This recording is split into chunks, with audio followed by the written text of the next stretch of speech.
মানস ভট্টাচার্যের কাছে যাওয়ার আগে মানুষদা দুটো জিনিস, এক এই প্রাইমারি টপিকটা যেটা হচ্ছে আধার কার্ড, মানে উদ্বাহন নৃত্য করার কোনো জায়গা নেই রোহিঙ্গাদের বা বাংলাদেশি অনুপ্রবেশকারীদের।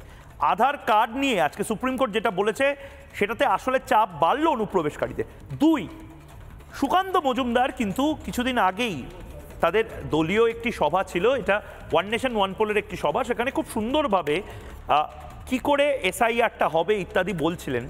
তার মাঝে আমি দেখছিলাম, ওটা লাইভ ফলো করছিলাম আমি লাইভ টিভিতে, একটা কাগজ নিয়ে ধরে ধরে মানুষদা জেলা ওয়াইজ জেলাওয়ারি তিনি বলে দিচ্ছিলেন যে আধার কার্ড, হঠাৎ করে আধার কার্ড, নতুন আধার কার্ড তৈরি করার হিড়িক পড়ে গেছে যেন 100% কিছু কিছু জায়গায়, মানে 100 জনের মধ্যে 132 জনের আধার কার্ড, 100 জনের মধ্যে 200 জনের আধার কার্ড।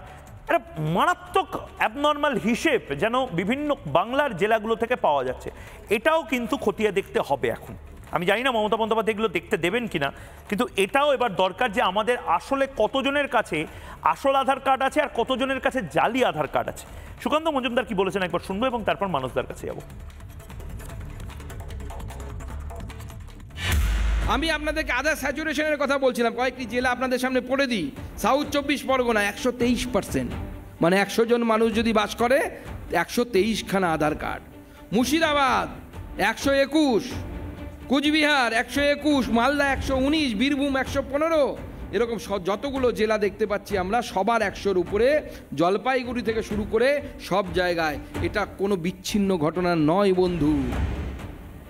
আগামী দিনে আপনারা এই ভারতবর্ষের যে সুবর্ণকাল, বিকশিত ভারত 2047, সেই সময় আমি হয়তো বুড়ো হয়ে যাব, কিন্তু আপনারা সেই সময় একটা জায়গায় থাকবেন, আপনাদের ছেলেমেয়েরা বড় হবে, সেই ভারতকে আপনারা দেখে যাবেন।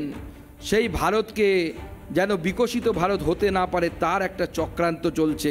আমরা যেটা তথ্যটা দেখতে পাচ্ছি এই চক্রান্তেরই একটা রূপ। আর যতক্ষণ পর্যন্ত ভারতীয় জনতা পার্টি ক্ষমতায় আছে কেন্দ্রে, এই চক্রান্তকে আমরা সফল হতে দেব না, এই চক্রান্তকে আমরা আটকাবো।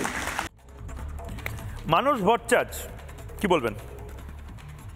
দেখো, গত 6 মাসে পশ্চিমবঙ্গে, গত 1 মাসে পশ্চিমবঙ্গের 6টা জায়গায় ভুয়ো আধার কার্ড কেন্দ্র ধরা পড়েছে। বীরভূম, নদিয়া, উত্তর 24 পরগনা, দক্ষিণ 24 পরগনা। তার মধ্যে আমি বীরভূমের জিওগ্রাফিটা বলছি। বীরভূমের যে জায়গা থেকে ভুয়ো আধার কার্ড কেন্দ্র ধরা পড়েছে এবং যে ছেলেটিকে গ্রেপ্তার করা হয়েছে, সবই পশ্চিমবঙ্গ পুলিশ করেছে। সেটা কিন্তু শহর থেকে অনেকটা দূরে, একটা প্রত্যন্ত গ্রাম আর কি, মফস্বল টাইপের, বোলপুর শহর থেকে প্রায় 11 কিলোমিটার দূরের একটা গ্রাম। এখন একটা প্রত্যন্ত গ্রামে যদি একটা ভুয়ো আধার কার্ড কেন্দ্র খুলতে পারে, কম্পিউটার প্রিন্টার নিয়ে আধার কার্ড স্ক্যান করে তার একটা নকল বানিয়ে যদি দিতে পারে, তাহলে এই রকম ভুয়ো আধার কার্ড কেন্দ্র পশ্চিমবঙ্গে কতগুলো আছে। এখন এগুলো বারবারন্ত হচ্ছে কেন? আমি যে জায়গাটাতে আসতে চাইছি সেটা হচ্ছে এই যে 6টা ভুয়ো আধার কার্ড কেন্দ্র ধরা পড়লো, যাদের মূল কাজই ছিল ভুয়ো আধার কার্ড তৈরি করা, মূলত সেটা দেশদ্রোহী, কারণ তারা জেনে শুনে ভুল লোককে আধার কার্ড তৈরি করে দিচ্ছে। তাদের শাস্তি কি হয়েছে? আইন বলো, প্রশাসন বলো, তাদেরকে এই দেশদ্রোহিতার অপরাধে কি কোনো কঠিন শাস্তি দিয়েছে?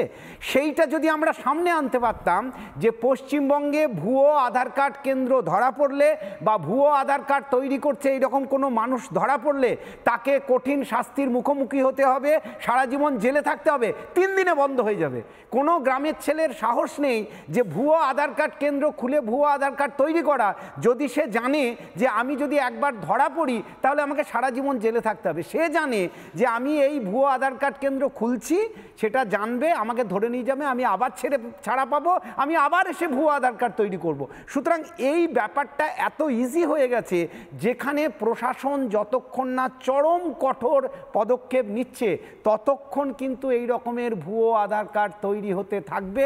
এর থেকে মুক্তির আশু কোনো উপায় নেই যতক্ষণ না আমরা এটাকে দেশদ্রোহী অপরাধ হিসাবে দেখব, যে ভুল মানুষকে, অনুপ্রবেশকারীকে। এখানে তো জটিলতা বাড়লো। আমি দুজনের কাছেই যাব।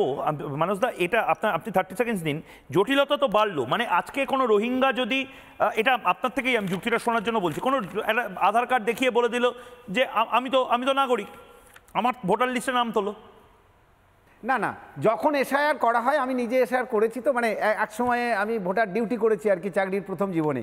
সেখানে কিন্তু আগেও তোমাকে তার সিরিজ সোর্স লিখতে হতো যে তোমার বাবা মা বা তোমার পরিবারের কেউ এই ভোটার তালিকায় ছিল কিনা। এটা নতুন নয় কিন্তু।